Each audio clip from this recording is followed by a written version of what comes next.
Ito ang inyong lingkod na nagbabalik upang magbigay ng mga balitang walang bias at pawang katotohanan lamang. Ito ang Bayang Pinas. Ang isyong ito ay naging usap-usapan sa buong bansa at iba't ibang social media platforms sa kabila ng kontrobersya sa pagpupondo ng Office of the Vice President at Department of Education, pansamantalang itinigil ng mababang kapulungan ng Kongreso ang impeachment hearing laban kay Vice President Sara Duterte. Ang nasabing hakbang ay nagdulot ng usap-usapan na maaaring konektado ito sa pressure mula sa Iglesia ni Cristo na kilalang may malaking impluensya sa politika ng bansa. Si Representative Franz Castro ng Makabayan Black ang nanguna sa pagsulong ng impeachment complaint laban kay VP Duterte na nakatuon sa isyong di umano'y manumalyang paggamit ng confidential funds. Subalit, tila naging bigla ng desisyon ng liderato ng Kamara sa pangunguna ni House Speaker Tambaloslos Romualdez na pansamantalang ipatigil ang proseso. Ayon sa ilang tagamasid, posibleng kinonsidera ng Kamara ang implikasyon ng pagkagalit ng INC sa naturang issue, lalo na't malapit ang grupo sa ilang mambabatas.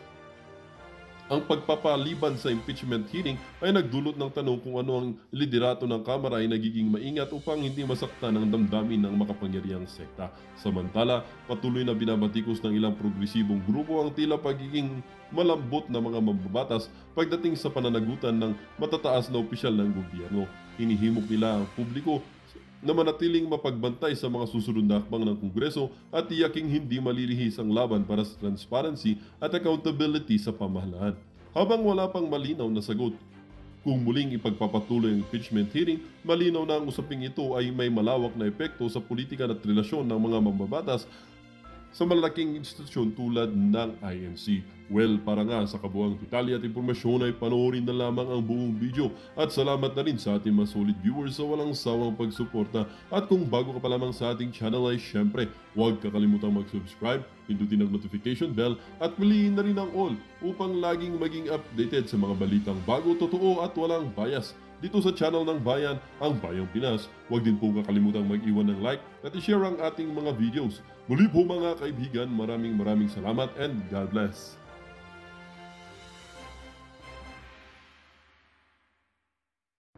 Is to be able to enhance existing laws, come up with new ones if the need are determined, Mr. Chair. Nevertheless, we cannot brush aside, certainly, all the abuses and infractions that we have identified during the course of our inquiry in aid of legislation. And in addition to the offenses which have been raised already by our esteemed colleagues, I wish to add perjury. Perjury can be committed orally or in writing. If it is orally, the perfect example or illustration, I believe, are misrepresentations during inquiry in aid of legislation. We often hear this: you will be committing perjury because all resource persons in inquiry in aid of legislation and even in all forms of investigation, we place them under oath. At ang lahat ng pagsisinungaling while under oath, we call it perjury. Again, the best illustration of an oral perjury are those committed by resource persons appearing in this investigation while making several misrepresentations. However, Mr. Chair, when it comes to written perjury, I wish to break down the elements of this offense so we can better illustrate how... Ito babala na to doon sa mga gumawa ng kanilang sworn affidavit tatrabahuin kayo nitong mga litanya na to ni Luistro dito sa hearing na to. Ito na ho yung panghuling hearing. Kaya linalatag na ho nila kung ano yung mga naobserbahan nila, kung bakit ititigil, bakit hindi yan ituloy-tuloy, diba? Ganyan ho yan eh. This is determined. And talking about elements, Mr. Chair, As we can see from the screen, there must be a sworn statement. It must be made under oath. The statement contains deliberate assertion of falsehood, and the false declaration is with regard to material fact. Mr. Chair, in the course of our investigation, the special disbursing officers, sina Ginoong Edward Fajarda at Ginang Gina Acosta, have plainly asserted na wala raw silang alam kung saang mga aktibidad ang pinaglaanan ng confidential funds. Can we please flash the certifications? Ayon sa kanila, basta-basta lang raw nila sinunod ang utos sa kanila ng ating Vice Presidente na ipasa ang confidential funds in the total amount of 612.5 million pesos, lagpas, Mr. Chair, sa kalahating bilyon sa ibang tao na siya raw na mahala at nag-disburse nito. Pagkatapos ay ipinasa lang din ng mga SDO sa COA ang mga accomplishment reports at ang mga acknowledgement receipts na ibinigay sa kanila. Pero hindi nila alam kung totoo ang nakasulat sa accomplishment reports, kung totoo or peke ang mga acknowledgement receipts, at kung saan talaga kinamit ang pera. We have witnessed this, Mr. Chair, during the interpellation of SDO Edwin Fajarda of the Department of Education, as well as SDO Gina F. Acosta of the OVP. After they testified na ipinasa nila sa mga security officer ng Vice Presidente ang pera, wala ka nang makuhang impormasyon because they kept on giving an answer, wala silang alam dahil ang kabuuan ng halaga ay ibinigay nila sa mga security officers. Ito pong certifications, Mr. Chair, is the perfect illustration. Ayaw nyo pa kasing tanggapin ang inyong mga, ang katotohanan na hindi bumenta sa samay. Siguro noong una, noong Mary Grace Piatos, nandiyan yung white envelope. Noong nauna siguro, oo, bumenta. Kaso wag yung SSA niyang white envelope na yan, ha? Baka ilabas nitong si BP Sara yung video nitong si Lisa Araneta, ha? Nitong si Kokak, ha? May video itong si BP, di ba? Pagka linabas niya yun, baka bumalento ka dyan na Luis to. Kaya hinay-hinay ho kayo sa pagbanat. Of a written perjury. Halimbawa ng tinatawag natin na written statement made under oath. It is a basic principle that even first-year law students know that a statement made before a notary public, notario publico, is a statement made under the risk of perjury. In other words, Mr. Chair, when we talk about perjury, that includes the documents which were notarized by notary publics, sworn to before notary publics, similar to the certification that we are currently flashing on the screen. Now, let us look closer at what these certifications say. Ano po ba ang nilalaman ng mga certification na ito? Number 1, yung expenses where the confidential funds were supposedly spent on were incurred in connection with the agency's intelligence and/or confidential operations and activities. I wish to reiterate, paano po malalaman ng ating mga special disbursing officers whether the first certification is indeed correct if they simply handed the money to the security officers? The second content, yung mga pinaggastusan raw ng confidential funds ay necessary and utilized for legal purposes. Again, Mr. Chair, how will they certify to this fact when they are totally unaware about the activities where the confidential funds were allegedly spent? Third, alam raw nila na hindi napunta ang funds sa mga gastusing ipinagbabawal sa confidential funds, kagaya ng payment of salaries and wages, overtime, allowances, or fringe benefits. Mr. Chair, I wish to raise, there is one common answer coming from our SDOs. Wala silang alam dahil ang pera ay ibinigay sa mga security officers.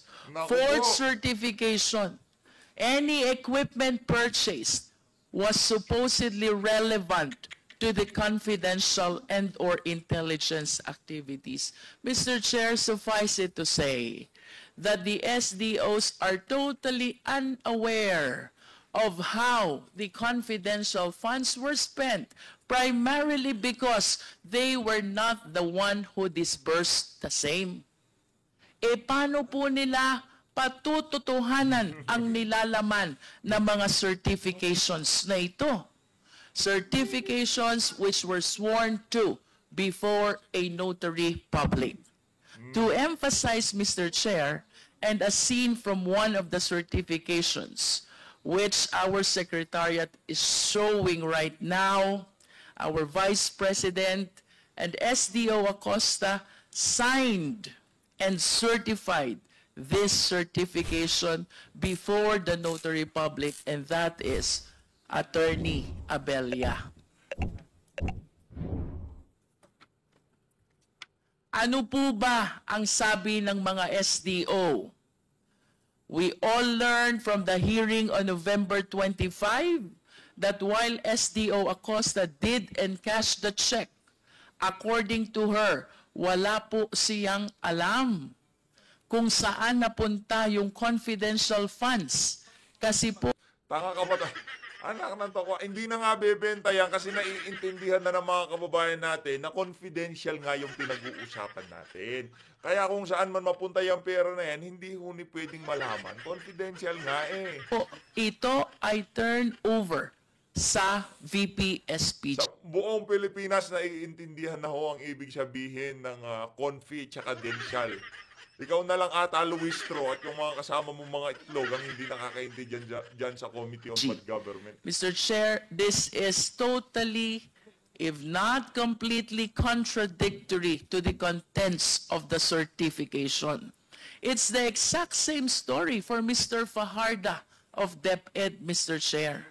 Sabi po nila, Ms. Acosta at Mr. Fajarda, sa ating pagdinig, na hindi talaga nila alam kung saan ginastos ang pera. In other words, malay po ba nila kung napunta nga ba sa intelligence or confidential operations and activities ang pera? Malay po ba nila kung totoo yung mga pinagsasasabi na accomplishment report, liquidation report, and most importantly, certification? But they signed it, Mr. Chair. They signed them under oath. This means, Mr. Chair, that Ms. Acosta and Mr. Fajarda did not only violate the joint circular, they also lied under oath dito sa kanilang certification. They did this not just once. Hindi pa ba kayo tapos sa panggigipit sa mga tauhan nitong si BP? Hindi pa ba ikaw, Luistro, di mo pa rin ba natutunan ang iyong leksyon? Dapat ngayong mga panahon na to, alam nyo na dapat natuto na kayo eh. Ba't hanggang sa ngayon parang okay, sige, naiintindihan natin. Di pa kayo tapos ha, tingnan natin kung hanggang saan yung mga kaangasan nyo na yan. Once, not just twice, but thrice for Mr. Fajarda. And for Ms. Acosta, I have to state, she did it 4 times. Paulit-ulit silang nagsinungaling sa kanilang certifications, Mr. Chair. The next offense that I wish to raise, Mr. Chair, is bribery. And we have to take this in consideration with the counter-offense, corruption of public officers. Simply stated, Mr. Chair, sa isang korupsyon or anomalya, may isang nanunuhol at may isang sinusuhulan. The offense committed by the author of corruption is Article 212, that is corruption of public officers. On the assumption, Mr. Chair, na tinanggap ang suhol, then the offense committed by the one who received the money, we call it bribery. Let us discuss first bribery, Mr. Chair. Ano ang elements ng bribery? There must be a public officer. The accused is a public officer. He received directly or through another some gift or present. The receipt was in consideration of his commission of some crime, and that relates to the exercise of his function as a public officer. Of course, kailangang ma-mention ang mga krimen ng mga nagsuhol at mga nagpasuhol. Ito po ang mga elements ng bribery. Malamang lahat ng mga tao na naimbestigahan natin ay public officials who receive amounts of not just any money, but possibly of confidential funds as well. Corruption of public officers. Siyempre, kung may mga tumatanggap ng suhol, may mga nagsusuhol. Sila naman po ay magiging liable sa krimen ng corruption of public officers. Again, Mr. Chair, for clarity, ang nanuhol ay liable sa corruption of public officers. Ang tumanggap ng suhol, they are liable for bribery. Ibig sabihin, may isang special krimen para sa nagsusuhol ng mga public officials. Tingnan po natin, parehas lamang ang penalty na ini-impose sa mga nagsusuhol at sinusuhulan as provided under Article 212. Except, of course, disqualification and suspension, because these two penalties apparently apply only to public officials. Kaya naman, ang bribery at corruption of public officers ay ang pagbibigay ng pera, regalo, o kahit anumang advantage or favor sa pamamagitan ng pag-abuso ng kanyang posisyon sa gobyerno. Kindly flash the next screen. Let's all recall what Huwag niyong ipilit yung mga envelope na yan. Baka hindi niyo magustuhan kung saan galing talaga yung mga yan, ha? Baka merong makaladkad na pangalan dyan na panigurado pag kayo ng nakaladkad dyan, baka tawagan yung amo niyo dyan at talagang ipatigil yung mga dapat na ipatigil. Malamang sa malamang, tumawag na. Ha? Malamang sa malamang, si Coca kang talagang nagpatigil dyan dahil linabas na nitong si Vice President Sara Duterte na binigay mo sa akin yun, sabi mo sa DepEd, binigay ko sa DepEd, O ngayon may kialalagyan kayo kung sakali, di ba? Kaya malamang sa malamang yung naging press con ni VP, yun din naging dahilan kung bakit natigil yung hearing na yan. But we discovered from the committee investigations, may mga empleyado sa DepEd na tumanggap ng white envelopes in the same period within the confidential funds for DepEd were released.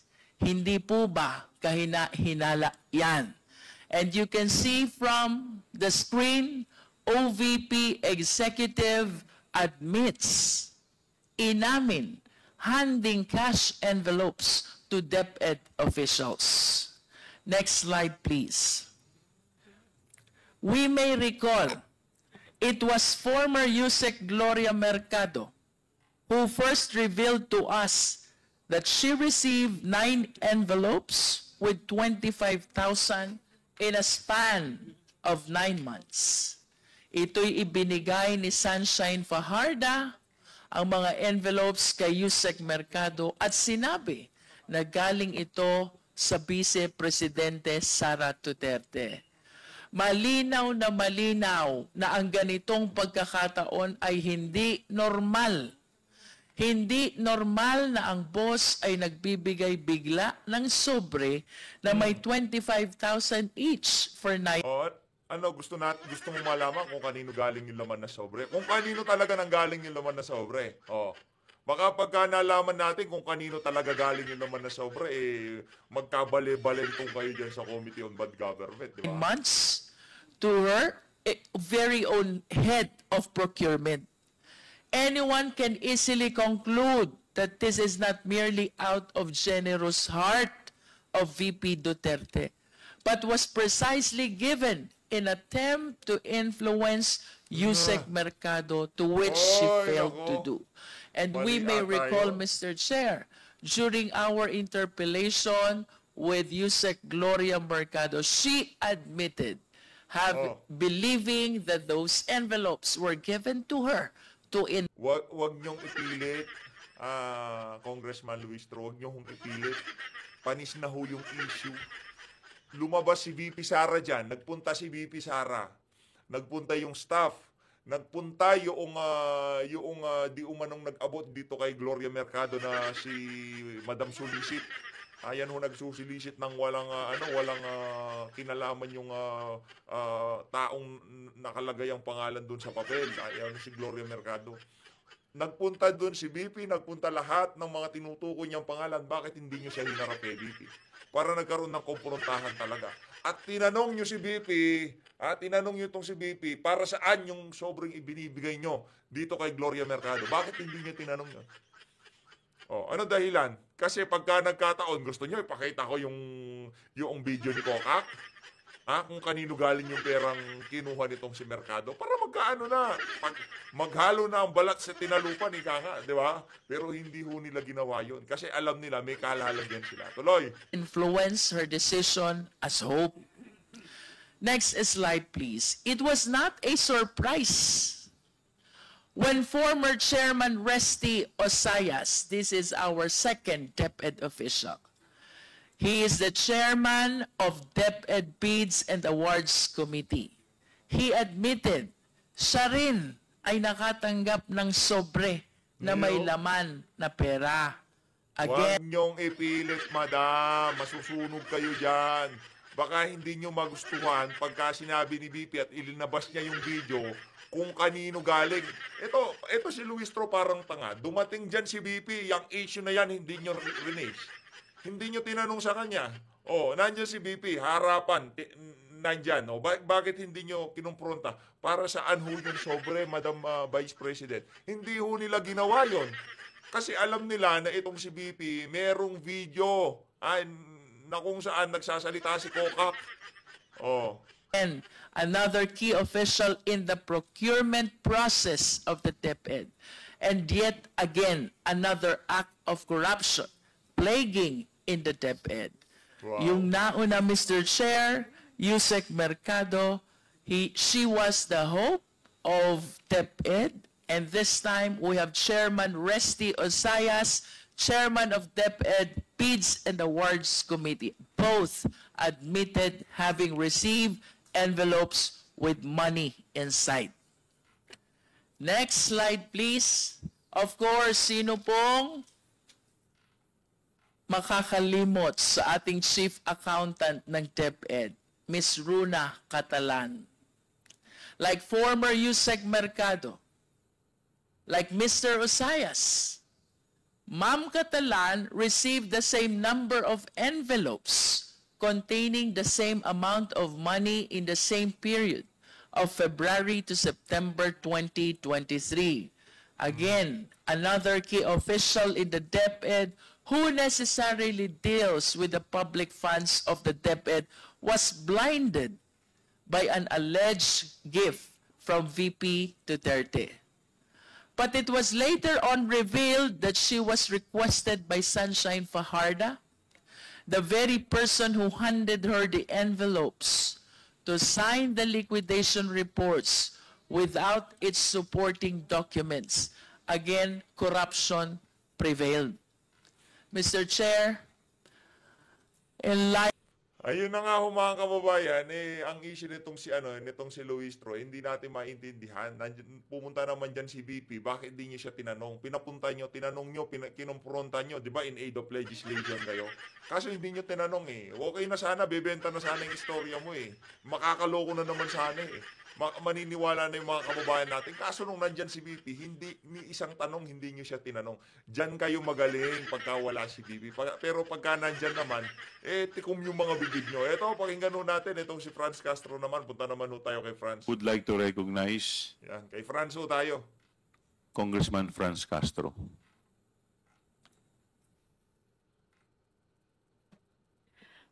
Thank you, Mr. Chair. So just a point of inquiry, Mr. Chair, kasi narinig ko kaninang umaga that this would be the last committee hearing for this topic, no, yung tungkol sa confidential funds. So ang ibig ba sabihin, Mr. Chair, we are going to we are going to have a committee report na, Mr. Chair, after this? This will be the wrap-up committee hearing insofar as confidential fund, pero hindi pa po tayo magtatapos sa ating committee hearing. Kumbaga, Ay, wow. year-ender lang. Sinasummarize lang po natin kung ano po mga nangyari nitong pong nakaraang 7 hearing. Yeah. Thank you, Mr. Chair, for that clarification. Narinig ko rin po yung mga manifestation, questions, mga intelligent manifestations ng ating mga colleagues. At nagpapasalamat ako, no, sa time na binigay ng ating mga colleagues dito sa pagdinig natin sa... Itong itong hearing na to, year-end special kung tawagin, pero walang resource person. Year-end special pero walang resource person. Year-end special ng Committee on Bad Government pero wala silang tanungan na mabibigat. Di ba? Wala silang ipapakontempt. Di ho tayo naniniwala dyan, Congressman Joel Chua. Kayo ho, re-electionist ho kayo. Di ba nga, pinag-uusapan na natatapusin na talaga yung mga hearing na yan bago matapos ng taon na to dahil mag-e-election na sa susunod na taon at magiging bisi-bisihan na kayo sa kakakampanya. Pero tayo naniniwala dito, kumbaga tatapusin nila ng malumanay para hindi naman siguro makita ng ating mga kababayan na nagmukha silang talunan dito sa hearing na to. Tungkol dito sa confidential funds. Siguro ang tanong ko lang, Mr. Chair, kasi dahil kumbaga nandoon na tayo sa pinakadulo at lumalabas dito na parang natapos kay Fajarda at kay Acosta, Mr. Fajarda Mr. Fajarda as SDO ng DepEd, tsaka Acosta naman yung SDO ng VP. Tama po ba? So, parehong sinabi nila na mukhang sila, no, natapos na sa kanila yung pondo, pero yung cheque, sila yung nakapirma, sila yung tumanggap, no? Pero ang nangyayari, Mr. Chair, kung titignan natin ang mga pangyayari, mukhang hanggang doon na lang yung mga opisyal ng AFP na naging security officer na pinagbigyan nito ay walang accountability dito. So, at binanggit nyo rin po, AFP na yung mag-iimbestiga. So, siguro dapat iba po yung pag-iimbestiga ng AFP sa pag-iimbestiga natin. Kasi, Huwag kang umiyak. Ano ba, hindi naman trabaho mag-imbestigaw, madam? Di ba? In aid of legislation kayo. Diba? Yung pag-iimbestigan nyo kasi, kargado kaya kailangan na ho talaga maitigil yan. Want to know the truth. Ano ba talaga yung nangyari dito sa pondo na to ng mamamayan? Kasi parang, I feel ko lang, Mr. Chair, parang hindi tayo pwedeng tumigil na ibinigay na lang yan dahil nga sa utos ni Vice Presidente. Remember, mga nakapirma doon, mga maliliit na opisyal, si Mr. Fajarda at saka si Acosta. Malamang-lamang, Mr. Chair, wag naman sana, no? Wag naman sanang mangyari. Baka sila pa yung mademanda dahil sila yung tumanggap ng tseke, sila yung nagpapalit, pero baka maabswelto itong mga militar. Maaabswelto kasi talaga yan. Maaabswelto yan kasi pagka inimbestigahan yan ng mga departamento na dapat talaga silang mag-iimbestiga, titignan nila yung ebidensya kung ano yung linatag, hindi yung kung ano ang gusto nilang mangyari. Yun, maabswel. Kasi kayo dyan, pag nag-imbestiga kayo, kargado, yun ang problema natin dyan. Kaya lahat ng investigasyon nyo dyan, hindi ka panipaniwala, hindi naniniwala yung mga kababayan natin. Yun ang problema dyan, Madam Franz. Itong mga security officer na tumanggap. Kasi dito lang natin makikita in transparency, no? Yung ano ba talaga nangyari doon sa pondo? Bakit nagkaroon ng mga ganitong mga gawa-gawang pangalan o recipient ng mga rewards, ng mga supplies. Meron pa nga, Mr. Chair, no, doon sa ating doon sa ating mga ebidensya. Kung alias yun, RS, 2 RS, sa isang araw, reward, isang 20,000, isang 50,000. So, paano nangyayari yon? Ano bang impormasyon na ibinigay? Nung the same RS siya na parehas lang siya ng pangalan, na magkaiba ng amount, no, at the same time.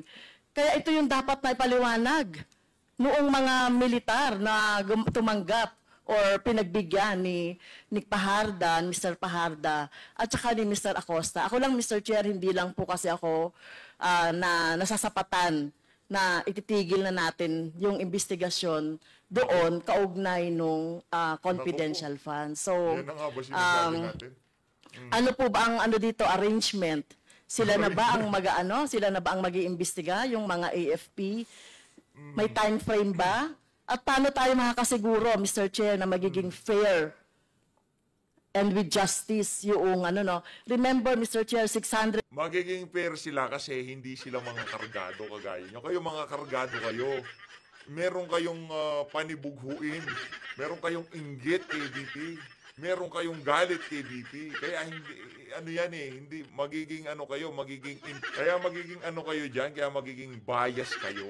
Kaya kung pag-uusapan kung sino yung mga ahensya na dapat mag-imbestiga at magparusa, wala ho kayo dun sa usapan ni Kanga. 12.5 million ang involved na pera dito.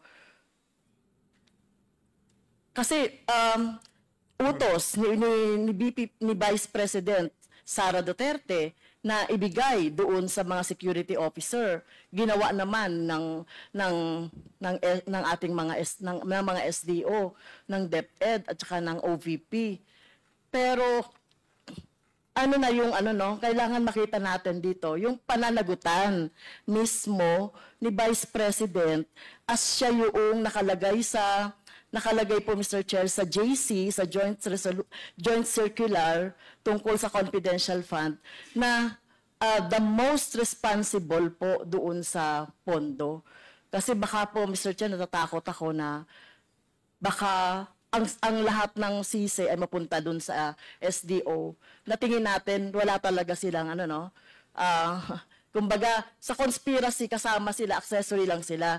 Pero ang may talagang pananagutan dito sa tingin natin ay yung Vice President katulong nung mga security officer. So yun lang, Mr. Chair, yung gusto kong maliwanagan. Bakit tinigil na natin doon? Hindi natin pinatawag yung 2 security officer na involved o yung tumanggap. Kasi wala silang wala silang band. Unlike yung ating mga SDO, wala silang karapatang tumanggap. So bakit sila tumanggap ng ganitong pera? At kapananagutan nila yan, Mr. Chair. Maraming salamat po, Congresswoman Franz Castro. Unang-una po, meron na po tayong, may mga hinahing po na impeachment proceedings sa ating Vice Presidente at sa akin pong pagkakalam, ito po ay kaugnay sa confidential fund. Ayun, So, ito- di ba? Oh, ngayon lumalabas na rin yung katotohanan. Nagkandalitaw-litaw na yung mga ginagawa niyong investigasyon, yun ang naging basihan diyan sa impeachment na yan. Umamin ka Po ay din. dudulugin na sa pag ito po ay nai-refer sa Committee on Justice. So sa akin pong paniniwala na yun na po yung at yun din po yung mga suhestyon ng ating mga miyembro na doon po tutumbukin yung investigasyon. Pangalawa po, nagsalita na rin po yung AFP na nagkakaroon na rin po sila ng internal investigation patungkol po dito sa pangyayaring ito. Kaya po mas minarapat po ng mga miyembro na ito po ay ibigay sa pamunuan ng AFP nang hindi po tayo makasagabal sa kanilang pag-iimbestiga. Yun. Di ba? Di mas okay pagka ganyan. Di mas wala tayong problema. Walang maraming cheche-bureche dyan. Ngayon, dami nyo kasing mga, dami nyong mga kaartihan dyan. Pagka hindi nyo lang nagustuhan ng sagot, papasok sa eksena itong si convicted, tapos kukontem-kontem kayo. Hindi, talaga, wala ko kayo sa lugar para imbestigahan yung yung confidential fund. Pinag-uusapan sa COA, bigay natin sa COA. Ngayon, yung para doon sa ombudsman, dyan sa AFP, doon sa AFP, kayo dyan, gawa kayo ng batas. Yung batas na tipong pagka-convicted na, kagaya nitong si Franz Castro, habang nakaapila, dapat suspendido. Ganun ho dapat. Ginagalang ko, Mr. Chair, no, I respect po yung decision ng member ng Committee on Good Government and Accountability. Pero I just would like to put on record po yung aking manifestation na ako po ako po yung nagsiwalat ng tungkol dito sa confidential. Yun si committee secretary, malungkot na siya, tapos na yung pagbidabidahan nila. Fund. So, hindi po ako kumbaga nasasapatan na matigil na doon sa AFP. Dahil alam naman natin, wala rin po akong tiwala na magkakaroon ng partial investigation patungo doon. Dahil alam naman natin. Yan ang dahilan kung bakit hindi talaga kayo ang dapat na tumalakay dyan. Ngayon pa lang kitang-kita na napaka-bias nyo na, lalo na ikaw, Franz Castro. At paano ka nga naman magkakatiwala dyan sa AFP? Yung mga sinisimpatsyahan yung grupo, yung mga kaibigan nyo, kalaban yan. Yung mga makakaliwang grupo, yung mga CPP, di ba kalaban yung ating AFP? Kaya talagang wala kang tiwala dyan, Franz Castro. Tauhan nila yung involved.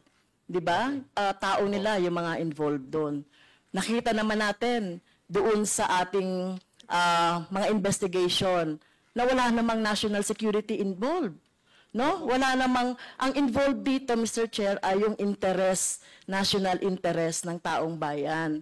Ang pondo na 612, na kagaya nga na sinasabi ni Congressman Raul Manuel, sinasabi ni Congressman Luistro, na kung nagamit ng maayos yan, na bigay natin yan sa ating mga estudyante, sa education, at pangangailangan pa ng ating mga mamamayan. So, ang tanong ko po, Mr. Chair, yung po bang investigation ng AFP, hindi na tayo involved doon? At kailan nila sasabihin po yung investigation? Kailan sila magkakaroon po ng report doon sa investigation? Hindi, punta ka doon. Punta ka, sali ka sa investigasyon. Para kung sakali, yung AFP, kung sakali yung pumunta tong ali na to, diretsong kulungan nyo na. Matatapos, binigyan po ba natin sila ng time frame? Grabe Mr. naman, Chair? didiktahan nyo yung AFP kung kailan natatapusin yung kanilang investigasyon, ganon. Tayo po ay makikipag-ugnayan po sa AFP. And in addition to that, tayo po kasi Hirap, ay no? recommendatory lamang ang pwede po natin na gawin. We can recommend the filing of cases to hearing officials, pero hindi po kasi tayo ang tagalitis. Ang proper ahensya po na po pwede pong maglitis dyan ay yung Office of the Ombudsman. Ito po yung mga ahensya na dapat po maglilitis. At sa hani naman po ng AFP, ang alam ko po, meron po silang jago kung tawagin po yan, or yung court martial, kung hindi po ako nagkakamali. Mr. Chair, Ako, habang naririnig ni Franz Castro yung mga litanya na yun, hindi siya mapakali. Tapos na to, binigay na sa AFP, binigay na sa ombudsman. Thank you. Yung ombudsman, di pwedeng sabihan ni Castro, masosoplas yan nitong si ano pangalan